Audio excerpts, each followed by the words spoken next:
Hello everyone. सो इस video ਦੇ ਅੰਦਰ ਆਪਾਂ ਕਵਰ ਕਰਾਂਗੇ ਆਪਣੇ solution of test electrochemistry and nuclear chemistry.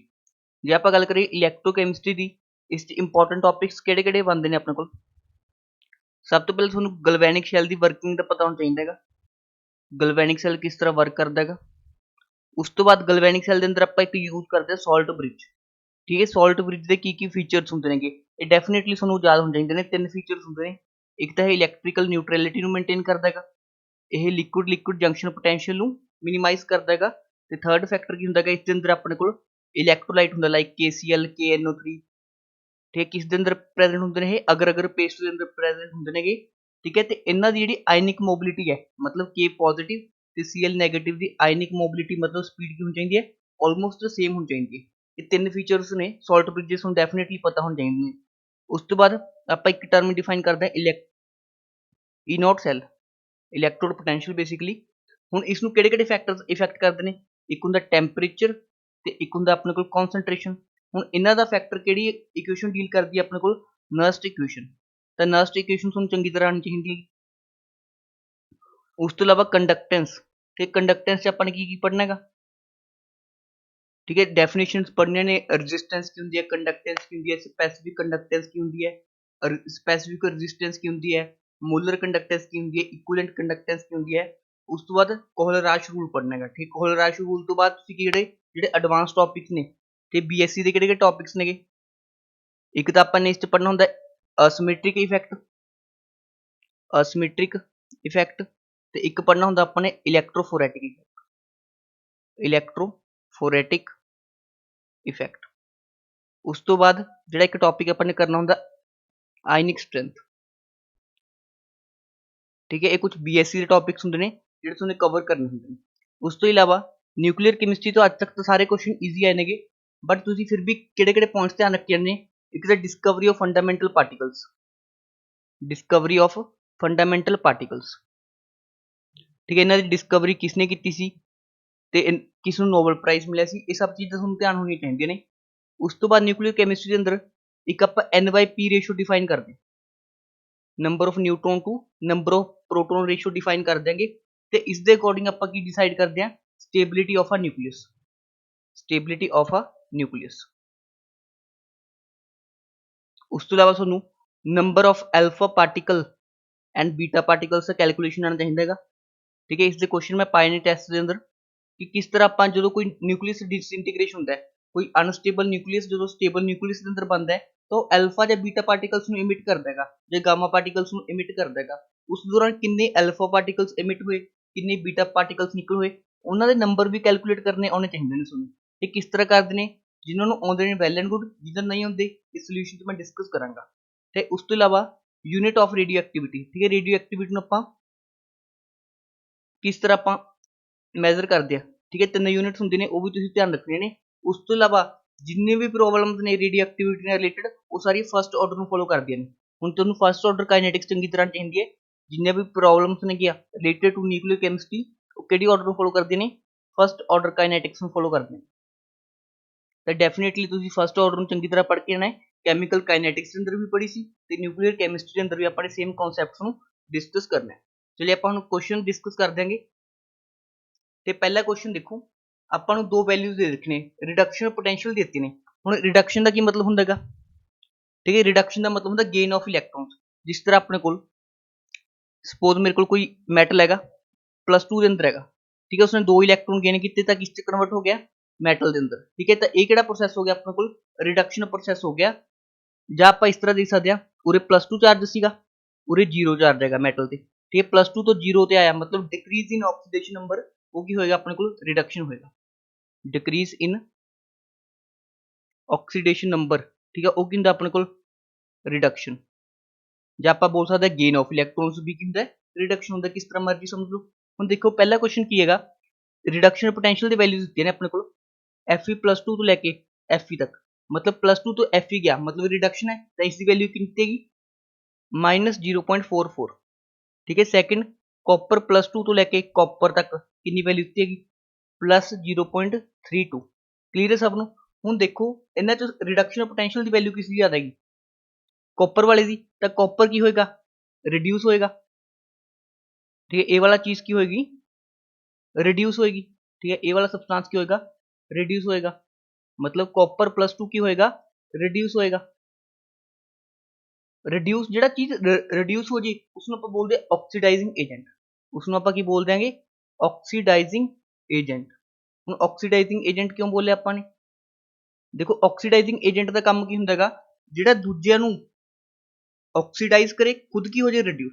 ਮਤਲਬ ਜਿਹੜਾ ਸਬਸਟੈਂਸ ਰਿਡਿਊਸ ਹੁੰਦਾ ਹੈ ਉਹ ਐਕਟ ਕਰਦਾ ਹੈ ਐਜ਼ ਅ ਆਕਸੀਡਾਈਜ਼ਿੰਗ ਏਜੰਟ। ਠੀਕ ਹੈ, ਦੁਬਾਰਾ ਸਮਝੋ, ਆਕਸੀਡਾਈਜ਼ਿੰਗ ਏਜੰਟ ਦਾ ਕੰਮ ਕੀ ਹੁੰਦਾ ਹੈ, ਦੂਸਰਿਆਂ ਨੂੰ ਆਕਸੀਡਾਈਜ਼ ਕਰਨਾ, ਖੁਦ ਕੀ ਹੋਣਾ ਰਿਡਿਊਸ। मतलब कॉपर +2 की करेगा और ये ऑक्सीडाइजिंग एजेंट का काम करेगा। ठीक है, अपने को आयरन का की हो रहेगा और आयरन का की होएगा ऑक्सीडेशन होएगा, मतलब आयरन किस कन्वर्ट हो जाएगा Fe+2 electron.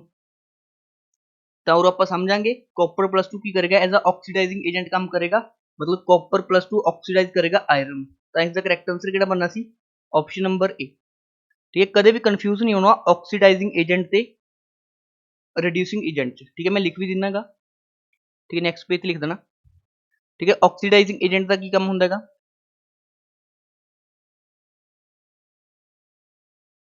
To oxidise others and itself get reduced.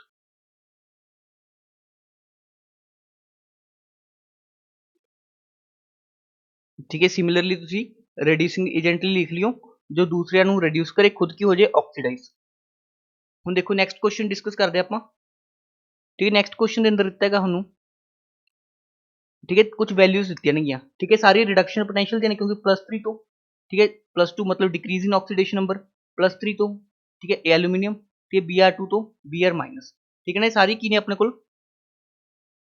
ठीक है, गेन ऑफ इलेक्ट्रॉन ने मतलब रिडक्शन पोटेंशियल ਦੀ ਕੀ ਦਿੱਤੀ ਨੇ वैल्यूज ਦਿੱਤੀਆਂ ਨੇਗੀਆਂ। ਹੁਣ देखो, ठीक है, पहली लीती है 0.77, फिर -1.66, फिर +1.08। ਹੁਣ ਇਹਨਾਂ ਚ ਸਭ ਤੋਂ ਜ਼ਿਆਦਾ ਈਜ਼ੀਲੀ ਰਿਡਿਊਸ ਕਿਹੜਾ ਹੋ ਜਾਏਗਾ, ਕਿਉਂਕਿ ਰਿਡਕਸ਼ਨ ਪੋਟੈਂਸ਼ੀਅਲ ਦੀ ਵੈਲਿਊਜ਼ ਤੇ ਨੇ, ਤਾਂ ਸਭ ਤੋਂ ਈਜ਼ੀਲੀ ਰਿਡਿਊਸ ਕਿਹੜਾ ਹੋ ਜਾਏਗਾ ਆਪਣੇ ਕੋਲ ਇਹ ਵਾਲਾ। ਠੀਕ ਹੈ, ਈਜ਼ੀਲੀ ਰਿਡਿਊਸ ਹੋ ਜਾਏਗਾ, ਤਾਂ ਕੀ ਹੋਏਗਾ ਗੁੱਡ ਆਕਸੀਡਾਈਜ਼ਿੰਗ ਏਜੰਟ ਹੋਏਗਾ, गुड ऑक्सीडाइजिंग एजेंट होएगा। जो गुड ऑक्सीडाइजिंग एजेंट होगा तो वीक की होएगा रिड्यूसिंग पावर होगी, मतलब वीक रिड्यूसिंग एजेंट होएगा। ਹੁਣ देखो अपने पूछेगा रिड्यूसिंग पावर का ऑर्डर पूछेगा। ठीक है, रिड्यूसिंग पावर किसकी होगी, जो इजिली ऑक्सीडाइज हो जाए। इजिली ऑक्सीडाइज किहड़ा होएगा अपने को। ठीक है, सब तो पहला सैकेंड वाला, फिर आएगा अपने को फर्स्ट वाला, तो फिर आएगा अपने को थर्ड वाला, मतलब। ठीक है, सेकंड वाला मतलब एल्यूमीनियम वाला आएगा, फिर आएगा आयरन वाला, तो फिर आएगा अपने को ठीक है थर्ड वाला। ठीक है, तो इसका करैक्ट आंसर बनना सी ऑप्शन नंबर ए। इस टाइप का क्वेश्चन तुहाडे प्रीवियस सीरीज अंदर भी पूछ रखा है, तो तुसी रिड्यूसिंग पावर लिए की देखना है ऑक्सीडाइजिंग एबिलिटी। ठीक है, ऑक्सीडाइज होने की टेंडेंसी, जिसकी जिन्नी रिडक्शन पोटेंशियल की वैल्यू घट वो ईजिली की हो जाएगा ऑक्सीडाइज हो जाएगा। ठीक है, नेक्स्ट क्वेश्चन डिस्कस करते हैं हुण आपां।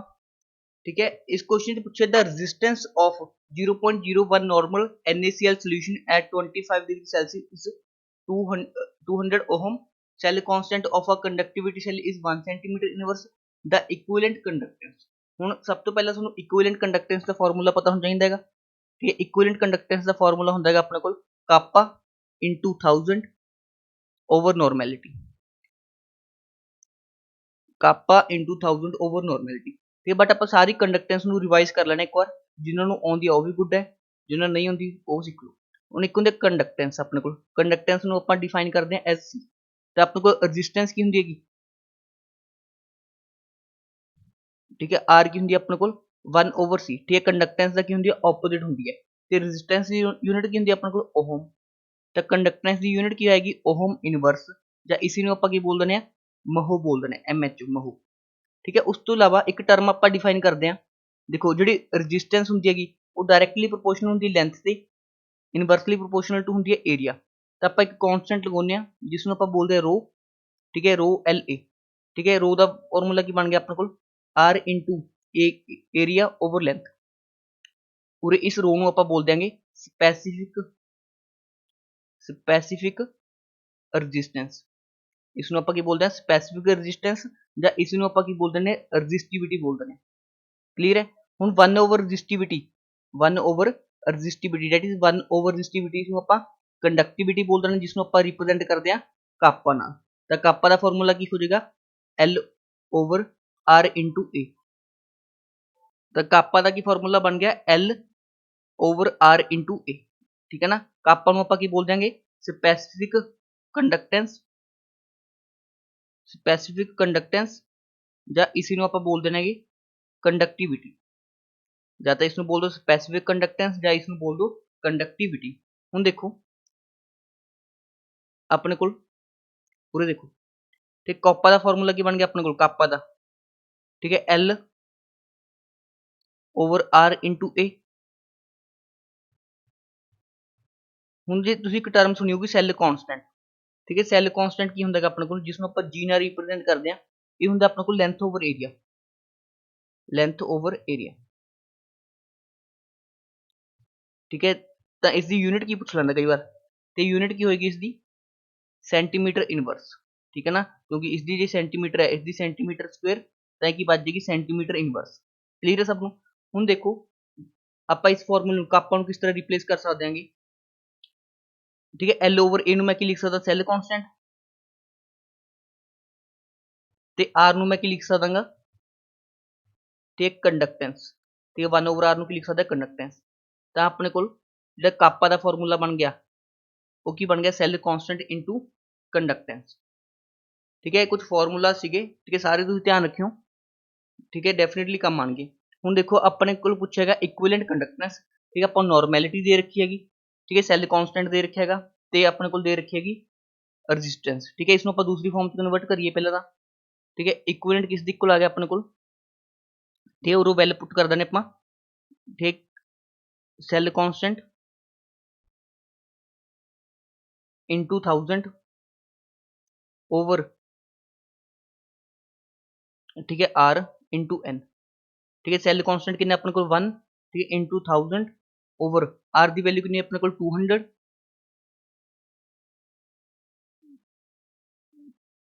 ते अपने को नॉर्मैलिटी इतनी हैगी 0.01, ठीक है। ये कितना 5, ठीक है, 5 into 10⁻² वाला ऑप्शन आ जाएगा अपने को करैक्ट आंसर। तो इसका करैक्ट आंसर बनना सी ऑप्शन नंबर ए, ठीक है। देखो जी सारे फॉर्मूला तुहानूं आउंदे होणगे तां ही तुसीं ईजली क्वेश्चन कर पाओगे, ठीक है ना। ये ईजी क्वेश्चन सीगा, बट थोड़ा बहुत तुहानूं फॉर्मूलास का आइडिया होना चाहिए सी। मैंने तुहानूं सारे फॉर्मूलास रिवाइज करवा दिए, ठीक है। नैक्सट क्वेश्चन ये भी बहुत इंपॉर्टेंट क्वेश्चन हैगा, ये भी थोड़ा टिपिकल क्वेश्चन सीगा, ठीक है। If pH is 10 for the used solution then potential of hydrogen electrode, ਤੇ ਬੇਸਿਕਲੀ ਹਾਈਡਰੋਜਨ ਇਲੈਕਟ੍ਰੋਡ ਦੇ ਅੰਦਰ ਹੁੰਦਾ ਕੀ ਹੁੰਦਾ ਆਪਣੇ ਕੋਲ 2H ਪੋਜ਼ਿਟਿਵ ਇਲੈਕਟ੍ਰੋਨ ਗੇਨ ਕਰਕੇ ਕਿਸ ਚ ਕਨਵਰਟ ਹੋ ਜਾਂਦਾ ਹੁੰਦਾ ਹੈ ਹਾਈਡਰੋਜਨ ਦੇ ਅੰਦਰ ਕਨਵਰਟ ਹੋ ਜਾਂਦਾ ਹੁੰਦਾ ਹੈ, ਠੀਕ ਹੈ। ਬੈਲੈਂਸ ਰਿਐਕਸ਼ਨ ਹੁੰਦੀ ਹੈਗੀ। ਉਸ ਤੋਂ ਇਲਾਵਾ ਜੇ pH 10 ਹੈਗੀ, ਠੀਕ ਹੈ, pH 10 ਹੈਗੀ, ਹੁਣ ਦੇਖੋ ਤਾਂ ਆਪਾਂ ਨੂੰ ਪਤਾ ਹੈ pH ਕਿਸ ਦੇ ਕੋਲ ਹੁੰਦੀ ਹੈ -log 10 of ਹਾਈਡਰੋਜਨ ਆਇਨ ਕੰਸੈਂਟ੍ਰੇਸ਼ਨ। ਤਾਂ ਉਰੇ ਆਪਣੇ ਕੋਲ H ਪੋਜ਼ਿਟਿਵ ਦੀ ਕੰਸੈਂਟ੍ਰੇਸ਼ਨ ਕਿੰਨੀ ਆ ਜਾਏਗੀ 10⁻⁻ pH, ਇਟ ਮੀਨਸ 10⁻⁻10 मोलर, ठीक है। H पॉजिटिव की कॉन्सेंट्रेशन कितनी आ जाएगी 10⁻⁻10 मोलर, ठीक है। पहला कॉन्सैप्ट अपना क्लीयर हो गया। और ठीक है, सैकंड चीज देखो ਹੁਣ ਆਪਾਂ जो इस इक्वेशन ਤੇ ਨਰਸਟ इक्वेशन लगाइए ਤਾਂ ਨਰਸਟ इक्वेशन ਕੀ ਹੁੰਦੀ ਹੈ E cell is equal to E nought cell, और 2 इलेक्ट्रॉन्स आएगा क्योंकि अपने बैलेंस करना है -0.0591 over n into log of, ठीक है। ਹੁਣ H2 प्रोडक्ट्स ਦਾ ਆਪਾਂ ਕੀ ਲੈਣੇ ਹੁੰਦੇ ਆ H2 ਕੀ ਹੈਗਾ ਆਪਾਂ ਨੂੰ ਗੈਸ ਹੈਗੀ ਤਾਂ ਇਸ ਦਾ ਕੀ ਲਵਾਂਗੇ ਆਪਾਂ ਪਾਰਸ਼ੀਅਲ ਪ੍ਰੈਸ਼ਰ, ਠੀਕ ਹੈ, ओवर, ठीक है, H पॉजिटिव, ठीक है, क्योंकि इसका कोएफिशिएंट 2 है, H पॉजिटिव ਦਾ ਕੀ ਲਵਾਂਗੇ ਆਪਾਂ ਸਕੁਅਰ ਲਵਾਂਗੇ, ठीक है। ਜਿਨ੍ਹਾਂ ਨੂੰ ਇਹ ਨਰਸਟ ਇਕੁਏਸ਼ਨ ਆਉਂਦੀ ਸੀ ਉਹੀ ਇਸ ਕੁਐਸਚਨ ਨੂੰ ਸੋਲਵ ਕਰ ਸਕਦੇ ਸੀ। ਹੁਣ ਤਾਂ ਵੈਲਿਊਜ਼ ਪੁੱਟ ਕਰਨੀਆਂ ਨੇ। ਹੁਣ E not cell the value ਤਾਂ ਦਿੱਤੀ ਨਹੀਂਗੀ, but E not cell the value hydrogen electrode ਲਈ ਕਿੰਨੀ ਹੁੰਦੀ ਹੈ 0 ਹੁੰਦੀ ਹੈ। ਤਾਂ ਉਹ ਜੇ ਆਪਾਂ ਵੈਲਿਊ ਪੁੱਟ ਕਰੀਏ E ਸੈੱਲ ਕਿਸ ਦੇ ਕੋਲ ਆ ਜਾਏਗਾ 0 - 0.0591 ओवर, ठीक है, 2 इंटू लॉग, ठीक है, पार्शियल प्रेशर ऑफ हाइड्रोजन कुछ नहीं दिता 1 मान लो, ठीक है। H पॉजिटिव की कंसंट्रेशन 10⁻⁻10 का स्क्वायर, ठीक है। इस वैल्यू ਨੂੰ सॉल्व कर लेना तो करेक्ट आंसर आ जाएगा E सैल का आंसर आ रहा है तो -0.0591, सॉरी -0.591, ठीक है। ये वाला क्या आ रहा है इसका करेक्ट आंसर आ रहेगा, ठीक है। थोड़ा टफ क्वेश्चन सीगा बट इस काफी सारे कॉन्सेप्ट सीखने को मिल गए। आई होप ਤੁਹਾਨੂੰ ਇਹ वाला सोल्यूशन क्लियर हो गया होगा।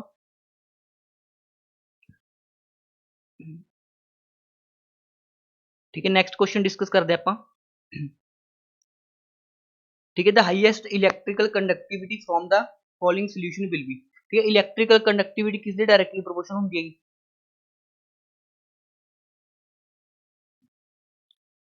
नंबर ऑफ आयन से। इलेक्ट्रिकल कंडक्टिविटी किसके प्रोपोर्शनल होती है? नंबर ऑफ आयन से। और नंबर ऑफ आयन्स कदों ज्यादा होंगे? जो अपने कोल की होएगा स्ट्रॉन्ग इलेक्ट्रोलाइट होएगा। जो अपने कोल की होएगा स्ट्रॉन्ग इलेक्ट्रोलाइट होएगा।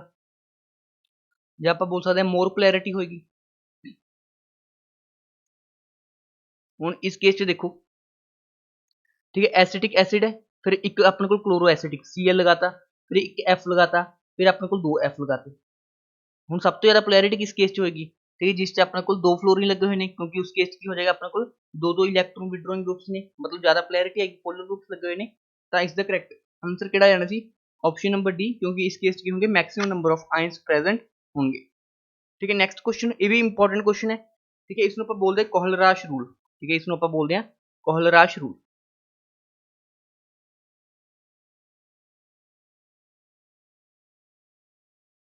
ठीक है, इसमें आप बोलते हैं कोहलराश रूल।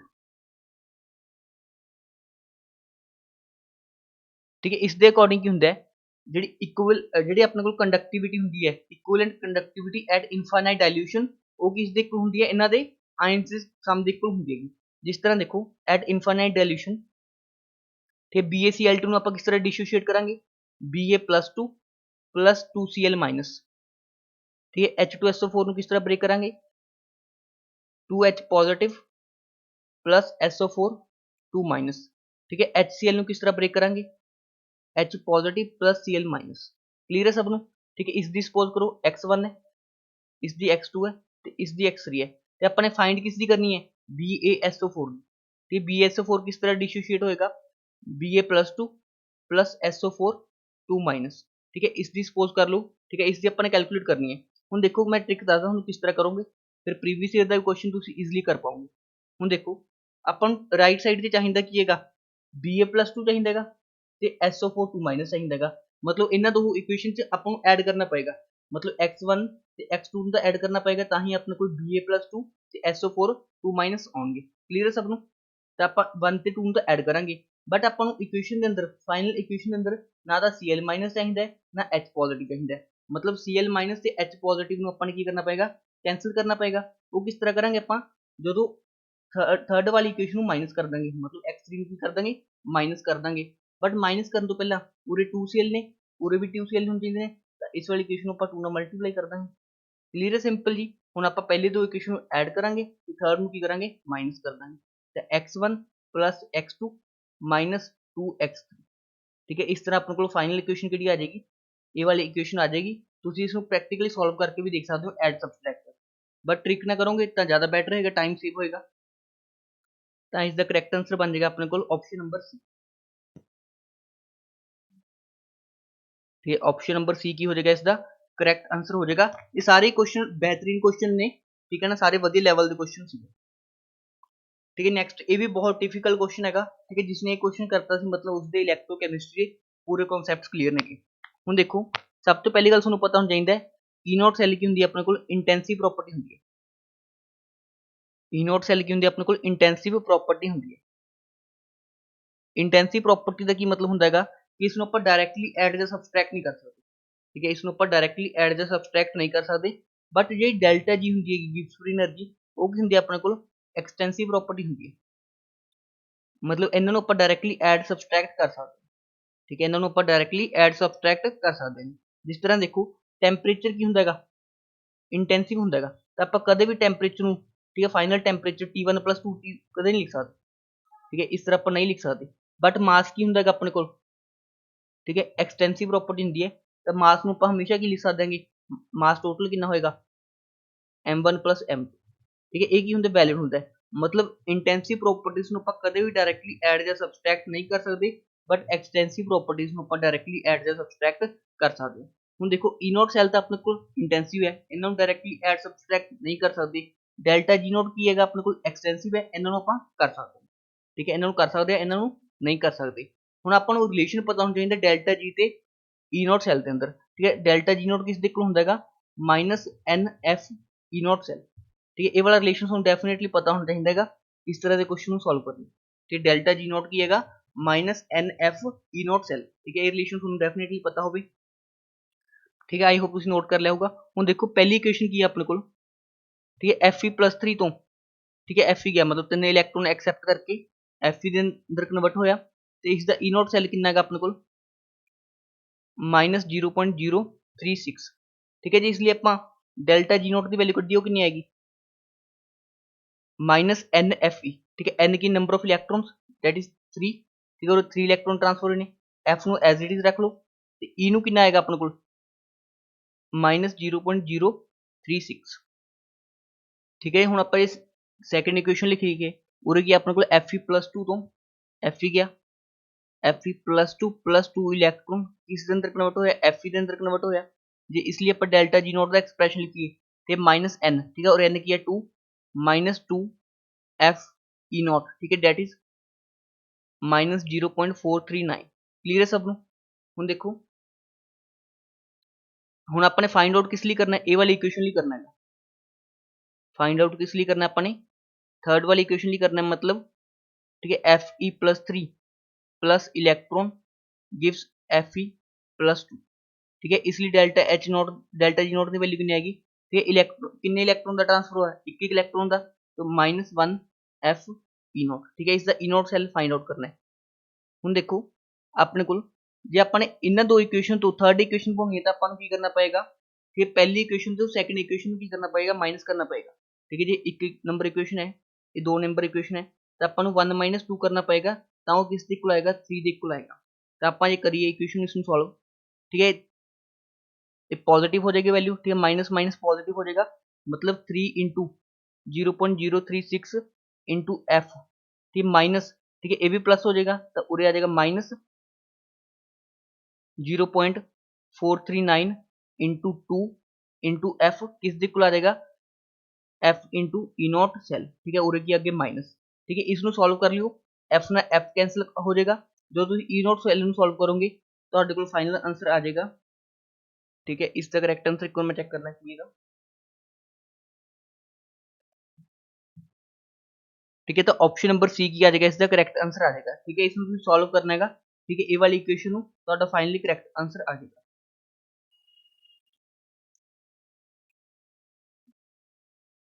ठीक है, नेक्स्ट क्वेश्चन देखो उरे अपने को रेडियो एक्टिविटी के क्वेश्चन स्टार्ट हो जाते हैं।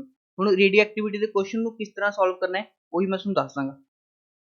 ਹੁਣ देखो अपने को कोई भी अनस्टेबल न्यूक्लियस है सपोज। ठीक है, अनस्टेबल न्यूक्लियस हैगा वो स्टेबल होने लिए की करेगा ठीक, कुछ रेडिएशन इमिट करेगा की करेगा कुछ रेडिएशन इमिट करेगा। ਹੁਣ रेडिएशन किस फॉर्म के अंदर इमिट करेगा या तो वो अल्फा पार्टिकल की फॉर्म च इमिट करेगा या तो वो बीटा पार्टिकल की फॉर्म च इमिट करेगा। ਹੁਣ अल्फा पार्टिकल की ਹੁੰਦਾ ਹੈਗਾ helium the nucleus that is 2He4। ठीक है, इसमें ਆਪਾਂ ਕੀ बोल देंगे अल्फा पार्टिकल ਤੇ बीटा पार्टिकल की ਹੁੰਦਾ -1E0। ठीक है, इस तरह ਆਪਾਂ किस ਨੂੰ ਸ਼ੋ ਕਰ देंगे बीटा पार्टिकल ਨੂੰ ਸ਼ੋ कर देंगे। ਹੁਣ ਜਦੋਂ ਵੀ ਕਿਸੇ ਨਿਊਕਲੀਅਸ ਦੇ ਅੰਦਰੋਂ ਸਪੋਜ਼ ਮੇਰੇ ਕੋਲ ਕੋਈ ਨਿਊਕਲੀਅਸ ਹੈਗਾ ठीक है X।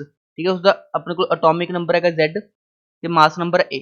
जो किसी भी न्यूक्लियस के अंदरों अल्फा पार्टिकल इमिट होएगा मतलब ए वाला स्पीशीज इमिट होएगा 2He4 तो रिएक्शन को बैलेंस करने लिए की करांगे पूरे Z-2 कर देंगे X पूरे कर देंगे A-4। ठीक है, हुणे वाली रिएक्शन की हो जाएगी बैलेंस हो जाएगी। इसमें आप बोलते हैं न्यूक्लियर रिएक्शन। मतलब जो भी अपने को अल्फा पार्टिकल इमिट होया उसका एटॉमिक नंबर है 2 यूनिट्स नाल डिक्रीज हो गया ते जो मास नंबर है वो 4 यूनिट्स नाल डिक्रीज हो गया। ठीक है, और Z एटॉमिक नंबर दस रहेगा A मास नंबर दस रहेगा एटॉमिक नंबर 2 यूनिट्स नाल डिक्रीज हो गया मास नंबर 4 यूनिट्स नाल डिक्रीज हो गया। जो अपने को बीटा पार्टिकल इमिट होएगा सपोज अपने को सेम न्यूक्लियस है XZ जो उसके अंदर बीटा पार्टिकल इमिट होया तो रिएक्शन बैलेंस करनी अपन उरे Z+1 करता उरे कोई नवा न्यूक्लियस उरे X नहीं कुछ नवा न्यूक्लियस बन जाएगा सपोज Y। ठीक है, उरे Y उरे पर रह जाएगा A। ते मतलब ध्यान नाल देखो तो अपने को की होया जिहड़ा उसका एटॉमिक नंबर हैगा वो 1 यूनिट नाल की हो गया इंक्रीज हो गया 1 यूनिट नाल की हो गया इंक्रीज हो गया ते मास नंबर की रहा सेम रहा मास नंबर की रहा सेम। ਤਾਂ ਮਤਲਬ ਜਦੋਂ ਵੀ ਬੀਟਾ ਪਾਰਟੀਕਲ ਇਮਿਟ ਹੋਏਗਾ ਤਾਂ ਆਪਣੇ ਕੋਲ ਐਟੋਮਿਕ ਨੰਬਰ ਤਾਂ 1 ਯੂਨਿਟ ਦੇ ਨਾਲ ਇਨਕਰੀਜ਼ ਹੋਏਗਾ ਤੇ ਮਾਸ ਨੰਬਰ ਕੀ ਹੋਏਗਾ ਸੇਮ ਰਹੇਗਾ। ਹੁਣ ਇਸ ਕੁਐਸਚਨ ਨੂੰ ਦੇਖੋ ਕਿਸ ਤਰ੍ਹਾਂ ਸੋਲਵ ਕਰਾਂਗੇ। आई होप ਤੁਹਾਨੂੰ अल्फा पार्टिकल ਤੇ बीटा पार्टिकल ਦਾ ਫੰਡਾ ਕਲੀਅਰ ਹੋ ਗਿਆ ਹੋਊਗਾ। ਹੁਣ ਦੇਖੋ ਕੁਐਸਚਨ ਕੀ ਕਹਿ ਰਿਹਾ ਆਪਣਾ,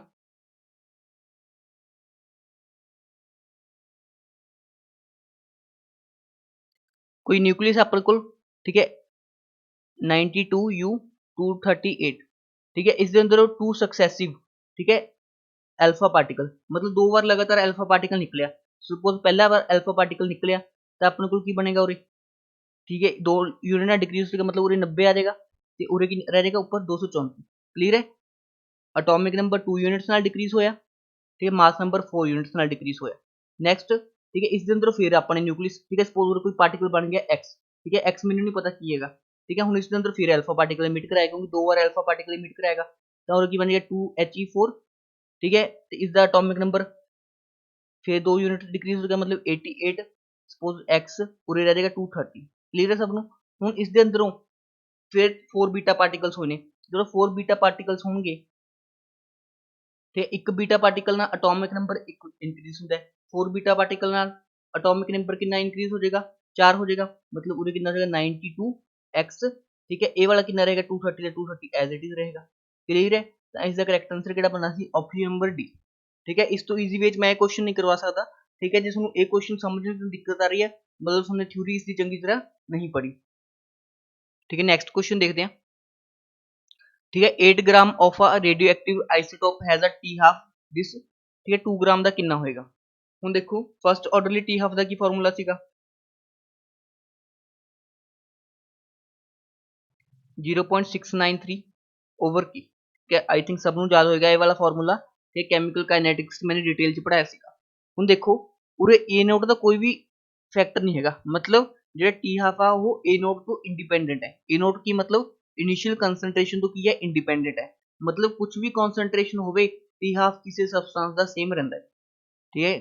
कितना भी अपने को सबस्टांस होवे ते टी हाफ उसका की हुंदा है इंडिपेंडेंट हुंदा है अमाउंट तो ठीक है। तो T half of first order reaction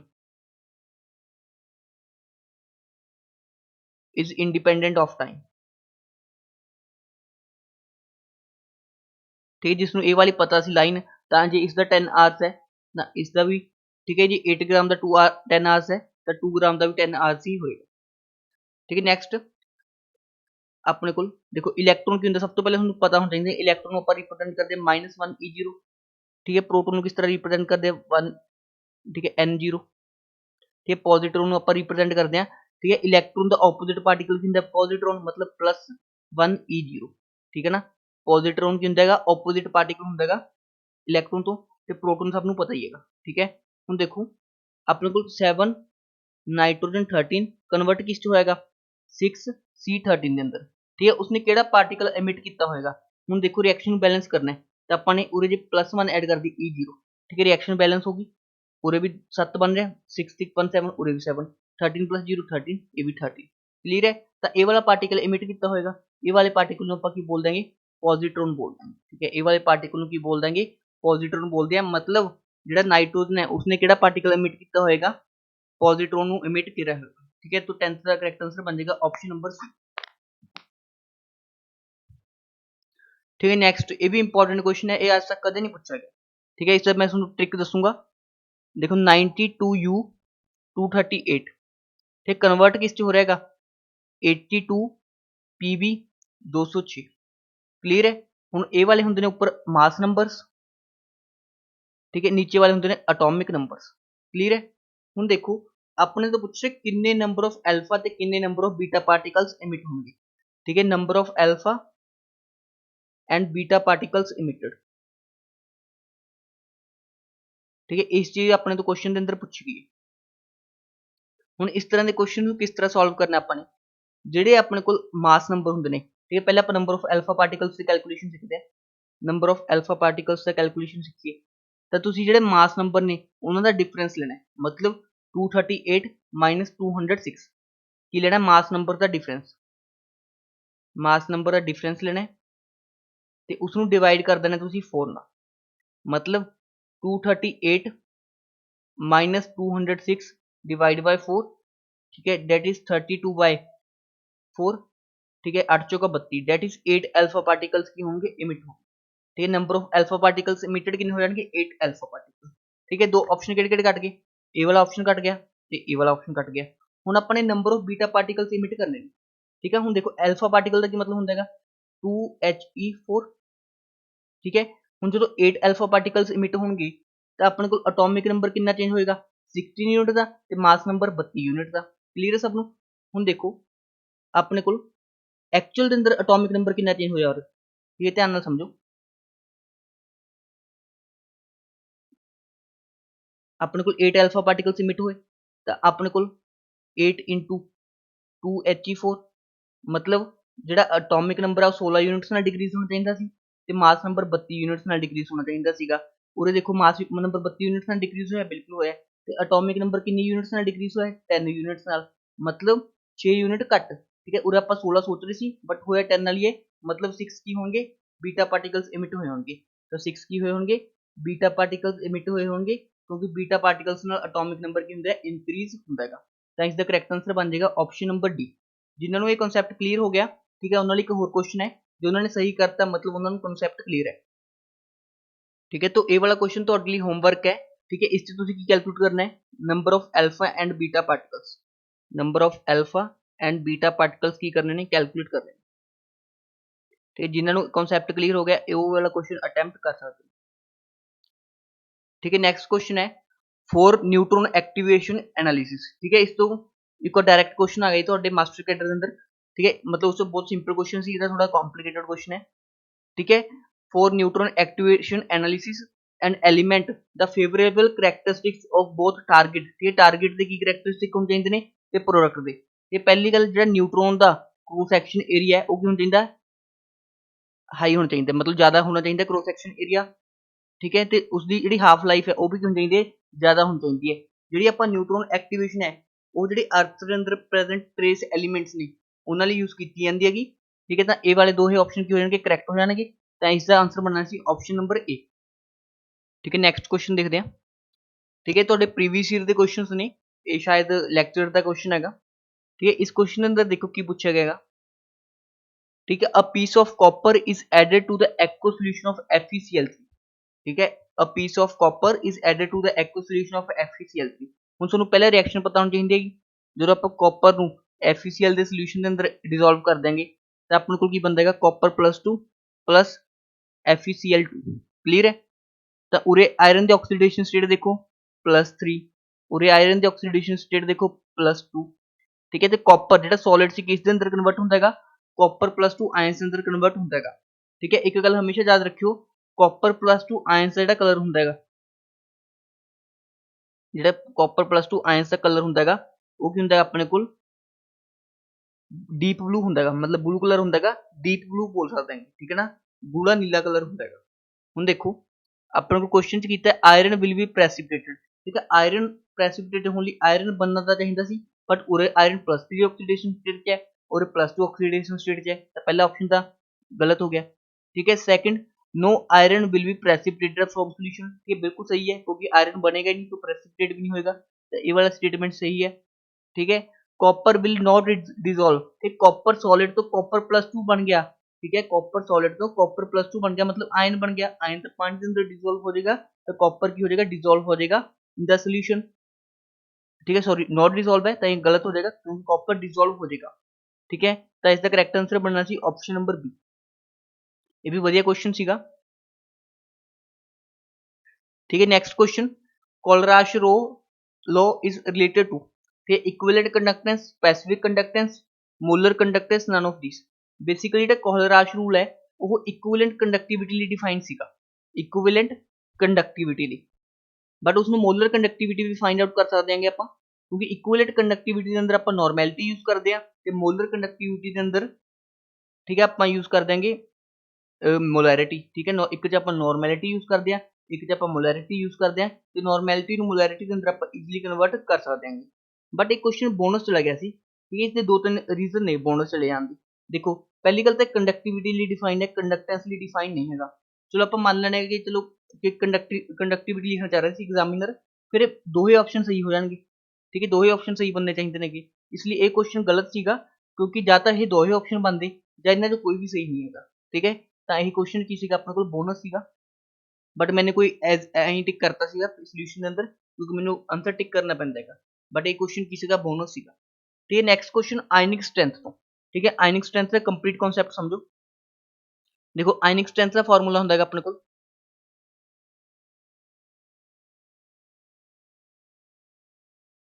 ठीक है, I is equal to half summation M I Z I square.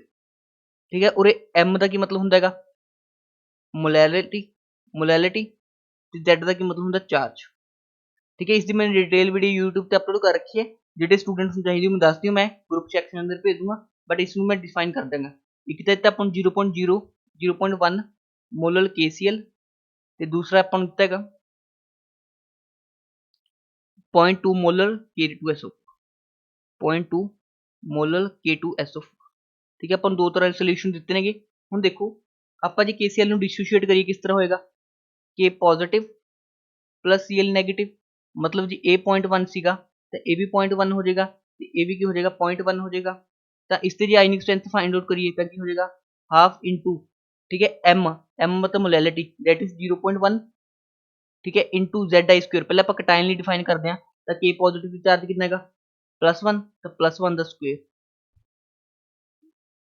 ठीक है, प्लस। ठीक है, हुण आप अनायनली कड्डांगे हाफ इंटू, ठीक है, अनायन की कंसनट्रेशन भी कितनी है 0.1 into charge on अनायन that is -1 का स्क्वेयर।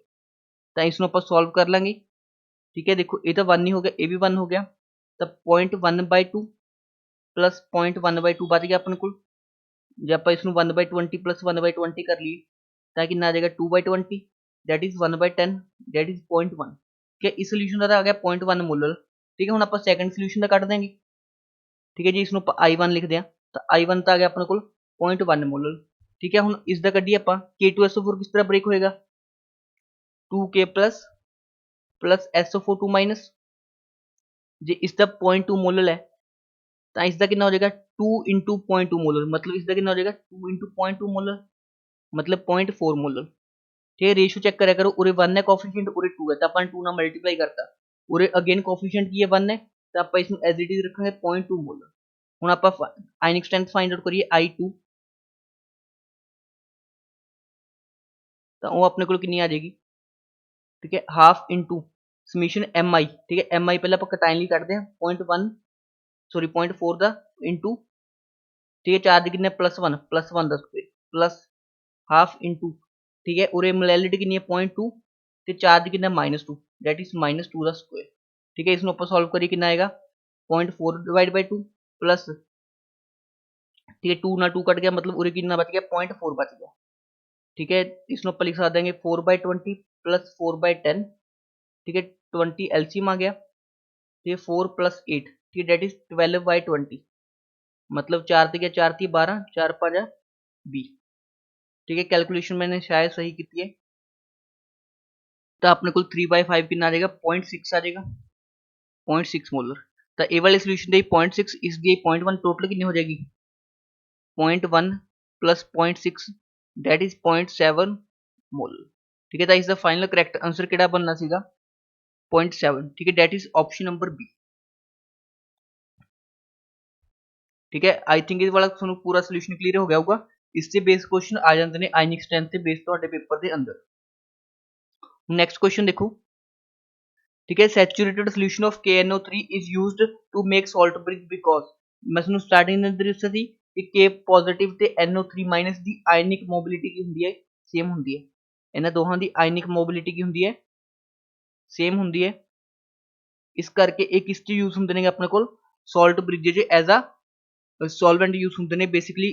ठीक है, इस तरह इन्वर्टेड ट्यूब शेप होंगी है, इस आप KNO3 या K2SO4 का सोल्यूशन भर देने या KCl का सोल्यूशन भर देने इन अगर अगर पाउडर। ठीक है, क्योंकि इन्हों की आयनिक मोबिलिटी, ठीक है, आयनिक मोबिलिटी सिंपली वेलोसिटी समझ सकते। ठीक है, दोनों की इक्वल होएगी, velocity of both K positive and NO3 negative is nearly same. ठीक है, इसमें आप आयनिक मोबिलिटी बोलते हैं टैक्निकल वर्ड्स। ठीक है, नैक्सट ये भी इंपॉर्टेंट क्वेश्चन है बट बहुत ईजी क्वेश्चन है। ठीक है, देखो अपने को नस्ट इक्वेशन का यूज होएगा इस क्वेश्चन। ठीक है, अपन डाटा की दिता है जिंक Zn+2 ਦੇ ਅੰਦਰ ਕਨਵਰਟ ਹੋਇਆ, ਠੀਕ ਹੈ। ਇਸ ਦੀ ਕੰਸੈਂਟ੍ਰੇਸ਼ਨ ਹੈ 1 ਮੋਲਰ, ਠੀਕ। copper+2 ਕਾਪਰ ਦੇ ਅੰਦਰ ਕਨਵਰਟ ਹੋਇਆ ਤੇ ਇਸ ਦੀ ਕੰਸੈਂਟ੍ਰੇਸ਼ਨ ਵੀ ਆਪਾਂ ਨੂੰ 1.0 ਮੋਲਰ ਦਿੱਤੀ ਹੈ, ਠੀਕ ਹੈ। ਜਦੋਂ ਉਰੇ 1 ਦੇਤੀ, ਠੀਕ ਹੈ, ਅੱਧਾ ਕੁਐਸਚਨ ਤਾਂ ਸੋਲਵ ਹੋ ਜਾਣਾ ਸੀ, ਬਟ ਮੈਂ ਪੂਰਾ ਕੁਐਸਚਨ ਸੋਲਵ ਕਰਕੇ ਦਿਖਾਉਣਾ ਤੁਹਾਨੂੰ। ਦੇਖੋ ਸਭ ਤੋਂ ਪਹਿਲਾਂ ਆਪਾਂ ਕੀ ਸ਼ੋ ਕਰ ਦਿੰਦੇ ਹਾਂ, ਐਨੋਡ, ਠੀਕ। ਸਭ ਤੋਂ ਪਹਿਲਾਂ ਆਪਾਂ ਕੀ ਕਰ ਦਿੰਦੇ ਹਾਂ, ਸ਼ੋ ਐਨੋਡ, ਫਿਰ ਆਪਾਂ ਕਰ ਦਿੰਦੇ ਹਾਂ ਕੈਥੋਡ। ਇਹ ਵਿੱਚ ਦੋ ਡੰਡਿਆਂ ਕੀ ਦੱਸਦੇ ਨੇ, ਸੋਲਟ ਬ੍ਰਿਜ ਨੂੰ। ਉਸ ਤੋਂ ਇਲਾਵਾ ਐਨੋਡ ਤੇ ਕੀ ਹੁੰਦੀ ਹੈ, ਆਕਸੀਡੇਸ਼ਨ, ਠੀਕ ਹੈ। ਤੁਸੀਂ ਕਲੀਅਰਲੀ ਦੇਖ ਸਕਦੇ ਹੋ ਕਿ ਜ਼ਿੰਕ Zn+2 ਚ ਕਨਵਰਟ ਹੋ ਰਿਹਾ ਹੈਗਾ, ਮਤਲਬ 0 ਤੋਂ +2 ਗਿਆ, ਇਨਕਰੀਜ਼ ਇਨ ਆਕਸੀਡੇਸ਼ਨ ਨੰਬਰ ਕੀ ਹੁੰਦੀ ਹੈ, ਆਕਸੀਡੇਸ਼ਨ। ਉਰੇ copper+2 ਕਾਪਰ ਚ ਕਨਵਰਟ ਹੋਇਆ, ਮਤਲਬ ਉਰੇ ਕੀ ਹੋ ਰਿਹਾ, ਆਪਣੇ ਕੋਲ ਰਿਡਕਸ਼ਨ ਹੋ ਰਹੀ ਹੈ, ਠੀਕ ਹੈ। ਇਸ ਤਰ੍ਹਾਂ ਆਪਾਂ ਸੈੱਲ ਰਿਪਰੈਜ਼ੈਂਟੇਸ਼ਨ ਨੂੰ ਸਮਝਣਾ ਸੀਗਾ। ਉਸ ਤੋਂ ਬਾਅਦ ਆਪਾਂ ਨੂੰ ਡਾਟਾ ਕੀ ਦਿੱਤਾ ਹੈਗਾ, copper+2 2 ਇਲੈਕਟ੍ਰੋਨ ਗੇਨ ਕਰਕੇ ਕਿਸ ਚ ਕਨਵਰਟ ਹੋ ਰਿਹਾ ਹੈਗਾ, ਕਾਪਰ ਦੇ ਅੰਦਰ। ਇਸ ਦਾ ਡਾਟਾ ਦਿੱਤਾ ਇਨੋਟ ਸੈੱਲ 0.35, ਠੀਕ ਹੈ। ਤੇ Zinc+2 2 ਇਲੈਕਟ੍ਰੋਨ ਗੇਨ ਕਰਕੇ ਜ਼ਿੰਕ ਦੇ ਅੰਦਰ ਕਨਵਰਟ ਹੋ ਰਿਹਾ, ਇਸ ਦਾ ਇਨੋਟ ਸੈੱਲ ਦਾ ਡਾਟਾ ਦਿੱਤਾ ਆਪਾਂ ਨੂੰ -0.763। ਕਲੀਅਰ ਹੈ ਸਭ ਨੂੰ। ਹੁਣ ਦੇਖੋ ਆਪਣੇ ਕੋਲ ਇਨੋਟ ਸੈੱਲ, ਠੀਕ ਹੈ, ਇਹਨਾਂ ਚੋਂ ਇਨੋਟ ਸੈੱਲ ਦਾ ਫਾਰਮੂਲਾ ਹੁੰਦਾ ਹੈ ਇਨੋਟ ਆਫ ਕੈਥੋਡ ਮਾਈਨਸ ਇਨੋਟ ਆਫ ਐਨੋਡ। ਕੈਥੋਡ ਦੀ ਕੀ ਹੁੰਦੀ ਹੈ, ਰਿਡਕਸ਼ਨ। ਹੁਣ ਇਸ ਚ ਰਿਡਕਸ਼ਨ ਕਿਸ ਦੀ ਹੋਗੀ, ਕਾਪਰ ਵਾਲੇ ਦੀ ਹੋਗੀ, ਕਿਉਂਕਿ ਕਾਪਰ ਵਾਲੇ ਦਾ ਇਨੋਟ ਵੈਲਿਊ ਜ਼ਿਆਦਾ ਹੈਗਾ, ਤਾਂ 0.35 ਮਾਈਨਸ 0.763, ठीक है। इस वैल्यू ਨੂੰ कैलकुलेट करोगे ਤਾਂ ਇਹ ਅਪਰੋਕਸੀਮੇਟ ਆਏਗੀ ਤੇ 1.113, ठीक है। वैल्यू ਅਪਰੋਕਸੀਮੇਟ ਆਏਗੀ 1.113, ठीक है। ਹੁਣ ਜੇ ਆਪਾਂ ਪੁੱਟ ਕਰੀਏ ਈ ਸੈੱਲ, ਤੇ ਈ ਸੈੱਲ ਕਿਸ ਇਕੁਅਲ ਹੋ ਜਾਏਗਾ, E naught cell minus 0.0591 over n into log of concentration, ठीक है। हम उरो रिएक्शंस लिखी ਆਪਾਂ ਕੀ ਬਣੇਗੀ, जिंक कन्वर्ट हो रहा है Zn+2 ਦੇ ਅੰਦਰ +2 इलेक्ट्रॉन, कॉपर 2 इलेक्ट्रॉन गेन करके कॉपर सॉलिड के अंदर कन्वर्ट हो रहेगा। ओवरऑल सेल रिएक्शन देखिए तो की बनेगी, Zn plus copper 2 plus converting into Zn+2 plus copper, ठीक है। एक ही बनेगी अपने को ओवरऑल सेल रिएक्शन। तो ऊपर अपने को कॉपर आएगा तो नीचे क्या आएगा, ऊपर अपने को जिंक आएगा तो नीचे क्या आएगा, copper+2, ठीक है। Zn+2 over copper+2। ਹੁਣ ਦੇਖੋ ਕਈ ਸਟੂਡੈਂਟਸ ਨੇ ਉਰੋਂ ਹੀ ਦਿਮਾਗ ਲਗਾ ਲਿਆ ਹੋਣਾ, ਜਦੋਂ ਕਨਸੈਂਟ੍ਰੇਸ਼ਨ ਸੇਮ ਸੀਗੀ, ਜਦੋਂ ਕਨਸੈਂਟ੍ਰੇਸ਼ਨ ਆਪਣੇ ਕੋਲ ਸੇਮ ਸੀਗੀ ਤਾਂ ਇਹ ਵਾਲਾ ਫੈਕਟਰ ਤਾਂ ਕੀ ਹੋ ਜਾਣਾ, ਕੱਟ ਜਾਣਾ ਸੀ, log 1 ਆ ਜਾਣਾ ਸੀਗਾ। log 1 ਦਾ ਮਤਲਬ ਕੀ ਹੁੰਦਾ, 0, ਤਾਂ ਇਹ ਵਾਲਾ ਸਾਰਾ ਫੈਕਟਰ ਕੱਟ ਜਾਣਾ ਸੀ, ਠੀਕ ਹੈ। ਇਸ ਲਈ ਤੁਸੀਂ ਉਰੋਂ ਹੀ ਇੰਟਰਪ੍ਰੀਟ ਕਰ ਸਕਦੇ ਸੀ ਇਸ ਵਾਲੇ ਕੁਐਸਚਨ ਨੂੰ, ਬਟ ਮੇਰਾ ਡਿਊਟੀ ਸੀ ਕਿ ਸਾਰਾ ਸੋਲੂਸ਼ਨ ਕਰਕੇ ਦਿਖਾਵਾਂ। ਤਾਂ ਉਰੇ ਈ ਸੈੱਲ ਕਿਸ ਦੇ ਇਕੁਅਲ ਆ ਜਾਏਗਾ, ਇਨੋਟ ਸੈੱਲ ਦੇ ਇਕੁਅਲ ਆ ਜਾਏਗਾ, ਮਤਲਬ ਕਿਸ ਦੇ ਇਕੁਅਲ ਆ ਜਾਏਗਾ, 1.113 ਦੇ। ਹੁਣ ਈ ਸੈੱਲ ਜਦੋਂ ਪੋਜ਼ਿਟਿਵ ਹੁੰਦਾ ਹੈ, ਸੈੱਲ ਕੀ ਹੁੰਦਾ ਹੈਗਾ, ਸਪੌਂਟੇਨੀਅਸ ਹੁੰਦਾ ਹੈ, ਠੀਕ ਹੈ। ਈ ਸੈੱਲ ਕੀ ਹੁੰਦਾ ਹੈਗਾ, ਜਦੋਂ ਆਪਣੇ ਕੋਲ ਪੋਜ਼ਿਟਿਵ ਹੁੰਦਾ ਹੈਗਾ ਤਾਂ ਸੈੱਲ ਕੀ ਹੁੰਦਾ ਆਪਣੇ ਕੋਲ, ਸਪੌਂਟੇਨੀਅਸ ਹੁੰਦਾ ਹੈ, ਤੇ ਇਸ ਨੂੰ ਇਸ ਤਰ੍ਹਾਂ ਵੀ ਸ਼ੋ ਕਰ ਸਕਦੇ ਆ, ਈ ਸੈੱਲ ਡੈਲਟਾ ਜੀ ਸੈੱਲ ਕਿਸ ਦੇ ਕੋਲ ਹੁੰਦਾ ਹੈਗਾ, -NF ਈ ਸੈੱਲ। ਜੇ ਈ ਸੈੱਲ ਪੋਜ਼ਿਟਿਵ ਹੈਗਾ ਤਾਂ ਡੈਲਟਾ ਜੀ ਕੀ ਹੋ ਜਾਏਗਾ, ਨੈਗੇਟਿਵ। ਜਦੋਂ ਡੈਲਟਾ ਜੀ ਨੈਗੇਟਿਵ ਹੁੰਦਾ, ਰਿਐਕਸ਼ਨ ਹੁੰਦੀ ਹੈ ਸਪੌਂਟੇਨੀਅਸ। ਤਾਂ ਇਸ ਦਾ ਕਰੈਕਟ ਆਂਸਰ ਬਣਨਾ ਸੀ ਆਪਸ਼ਨ ਨੰਬਰ ਏ, ठीक है। तो नेक्स्ट क्वेश्चन ਤੁਹਾਨੂੰ ਚੰਗੀ ਤਰ੍ਹਾਂ ਯੂਜ਼ ਕਰਨਾ ਆਉਣਾ ਚਾਹੀਦਾ ਹੈਗਾ, ठीक है। PYQs ਚ ਕਾਫੀ ਅੱਛੇ ਕੁਐਸਚਨ ਆਏ ਹੋਏ ਨੇ, ਬਟ ਥੋੜਾ ਜਿਹਾ ਆਪਾਂ ਯੂਜ਼ ਕਰ ਸਕਦੇ ਸੀ ਦਿਮਾਗ, ठीक है। हाइड्रोजन एग्जिस्ट एज फॉलोज, ठीक है। हाइड्रोजन ਤਿੰਨ ਫਾਰਮ ਦੇ ਅੰਦਰ ਐਗਜ਼ਿਸਟ ਕਰਦਾ ਹੈਗਾ, ਪ੍ਰੋਟੀਅਮ, ਡਿਊਟੇਰੀਅਮ ਐਂਡ ਟ੍ਰੀਟੀਅਮ, ठीक है। ਤਿੰਨ ਫਾਰਮ ਦੇ ਅੰਦਰ ਐਗਜ਼ਿਸਟ ਕਰਦਾ ਹੈ, ਪ੍ਰੋਟੀਅਮ, ਡਿਊਟੇਰੀਅਮ, ਟ੍ਰੀਟੀਅਮ। ਟ੍ਰੀਟੀਅਮ ਕੀ ਹੁੰਦਾ ਆਪਣੇ ਕੋਲ, ਰੇਡੀਓ ਐਕਟਿਵ ਹੁੰਦਾ ਹੈਗਾ, ਟ੍ਰੀਟੀਅਮ ਕੀ ਹੁੰਦਾ ਆਪਣੇ ਕੋਲ, ਰੇਡੀਓ ਐਕਟਿਵ ਹੁੰਦਾ ਹੈਗਾ। ਰੇਡੀਓ ਐਕਟਿਵ ਦਾ ਮਤਲਬ ਕੀ ਹੁੰਦਾ ਹੈਗਾ, ਰੇਡੀਓ ਐਕਟਿਵ ਡਿਸਇੰਟੀਗ੍ਰੇਸ਼ਨ ਸ਼ੋ ਕਰਦਾ ਹੈ। ਪੇਪਰ ਦੇ ਅੰਦਰ ਪੁੱਛ ਸਕਦਾ ਕਿਹੜੀ ਆਪਣੇ ਕੋਲ ਰੇਡੀਏਸ਼ਨ ਇਮਿਟ ਕਰਦਾ ਹੈ, ਤਾਂ ਯਾਦ ਰੱਖਿਓ ਬੀਟਾ ਪਾਰਟੀਕਲ ਇਮਿਟ ਕਰਦਾ, ठीक है। ट्रीटियम की करता है, बीटा पार्टिकल ਨੂੰ ਇਮਿਟ ਕਰਦਾ ਹੈ, ਇਸ ਨੂੰ ਨੋਟ ਕਰਕੇ ਰੱਖ ਲਓ ਕਿ ਕਦੇ ਕੁਐਸਚਨ ਨਹੀਂ ਪੁੱਛਿਆ ਗਿਆ, ਪੁੱਛ ਸਕਦਾ। ਹੁਣ ਨੈਕਸਟ ਕੁਐਸਚਨ ਦੇਖੋ, ਇਮੇजिन ਅ ਨਿਊਕਲੀਅਸ, ठीक है, ਜਿਸ ਦਾ ਆਪਣੇ ਕੋਲ ਡਾਇਆਮੀਟਰ ਕਿੰਨਾ ਹੈਗਾ, 1 ਸੈਂਟੀਮੀਟਰ ਹੈ।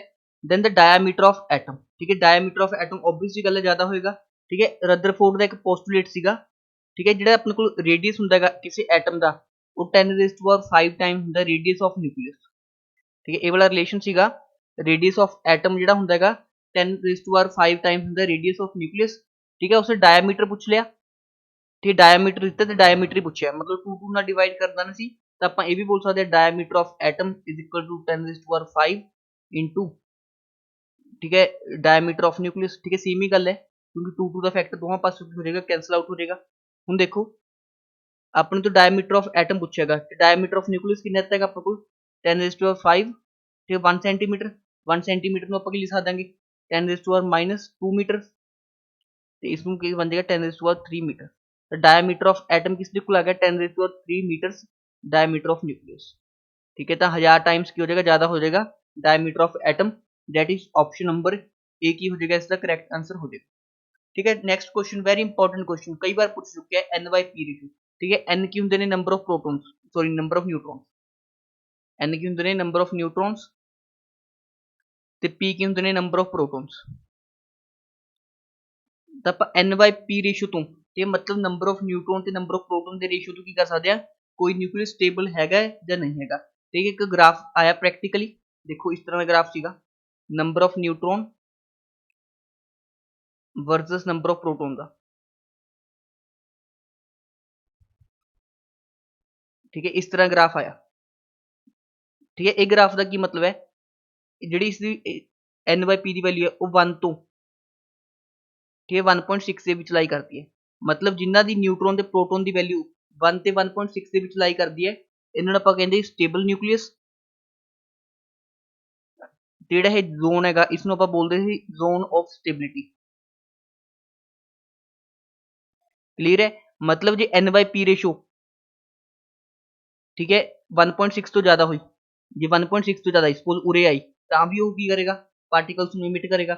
ਜੇ N/P ਰੇਸ਼ੋ 1 ਤੋਂ ਘੱਟ ਹੋਈ ਮਤਲਬ ਇਸ ਕੇਸ 'ਚ ਠੀਕ ਹੈ ਉਦੋਂ ਵੀ ਪਾਰਟੀਕਲ ਇਮਿਟ ਕਰੇਗਾ ਉਹ ਅਲਫਾ ਬੀਟਾ ਜਾਂ ਗਾਮਾ ਪਾਰਟੀਕਲ। ਠੀਕ ਹੈ, ਡਿਪੈਂਡਿੰਗ ਅਪੋਨ ਦਾ ਸਟੇਬਿਲਿਟੀ। ਠੀਕ ਹੈ, ਨੈਕਸਟ ਇੰਪੋਰਟੈਂਟ ਕੁਐਸਚਨ। ਠੀਕ ਹੈ, ਡਿਬਾਈ-ਹਕਲ-ਔਨਸਗਰ ਇਕੁਏਸ਼ਨ ਆਪਾਂ ਨੇ ਪੜ੍ਹਨੀ ਹੈਗੀ। ਠੀਕ ਹੈ, ਮੈਂ ਤੁਹਾਨੂੰ ਥੋੜਾ ਬਹੁਤ ਆਈਡੀਆ ਦੇਣਾ ਡਿਬਾਈ-ਹਕਲ-ਔਨਸਗਰ ਇਕੁਏਸ਼ਨ ਦਾ ਸਟਰੋਂਗ ਇਲੈਕਟ੍ਰੋਲਾਈਟਸ ਦਾ। ਪਹਿਲਾਂ ਆਪਾਂ ਇਸਦੀ ਥਿਊਰੀ ਪੜ੍ਹਦੇ ਹਾਂ ਥੋੜੀ ਜੀ।